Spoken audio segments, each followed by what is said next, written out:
আজকে যে রেসিপিটা হতে চলেছে সেটা হলো ড্রাই চিলি চিকেন। তার জন্য এখানে 500 থেকে 600-র মতো ছোটো ছোটো পিস করা চিকেন নিয়ে নিয়েছি।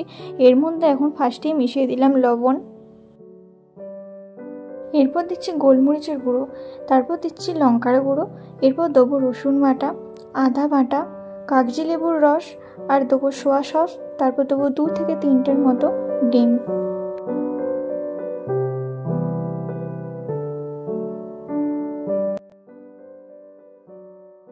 মশলা, ডিম সব কিছু তো দিয়ে দিয়েছি। এখন চিকেনটাকে ভালো করে হাতের সাহায্যে ম্যারিনেট করে নেব।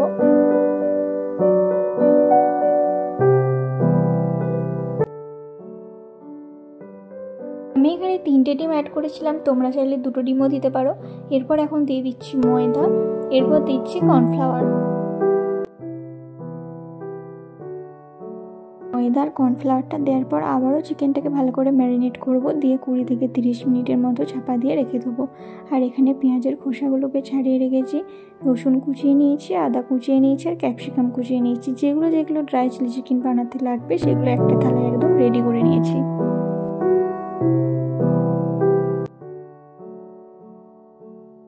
এরপর কড়াইয়ে তেল গরম হয়ে যাওয়ার পর ম্যারিনেট করে রাখা চিকেনগুলো এক এক করে ভেজে নেব।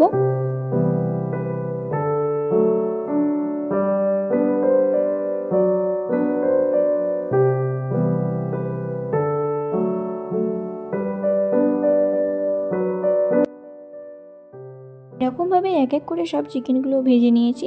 সব চিকেন ভাজা হয়ে যাওয়ার পর কড়াইয়ে তেল তো গরম হয়েই ছিল, রসুন কুচি আর আদা কুচিগুলো একবারে দিয়ে দিয়েছি।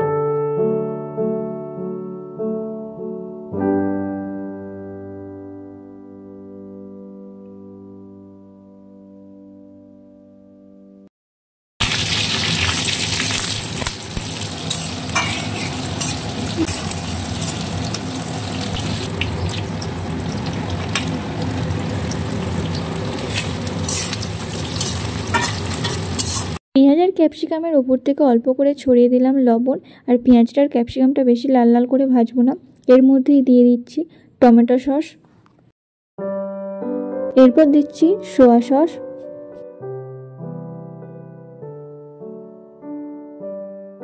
এরপর দিচ্ছি গ্রিন চিলি সস।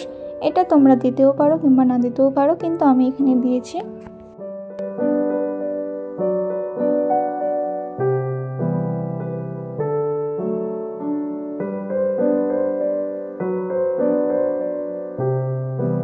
আগেই একটা বাটিতে আমি কর্নফ্লাওয়ারটা গুলে রেখেছিলাম, এখন আমি সেই কর্নফ্লাওয়ারটা দিয়ে দিচ্ছি। কর্নফ্লাওয়ারটা দেওয়ার পর গ্যাসটা একদম লো করে দিয়ে হালকাভাবে আরেকটু কষে নেবো। আর এখানে আমি কোনো জল অ্যাড করিনি। চিকেনের কালারটা কতটা সুন্দর এসেছে দেখতেই পাচ্ছ।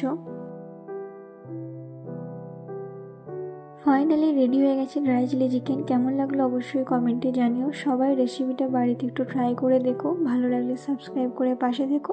আজকের মতো টাটা।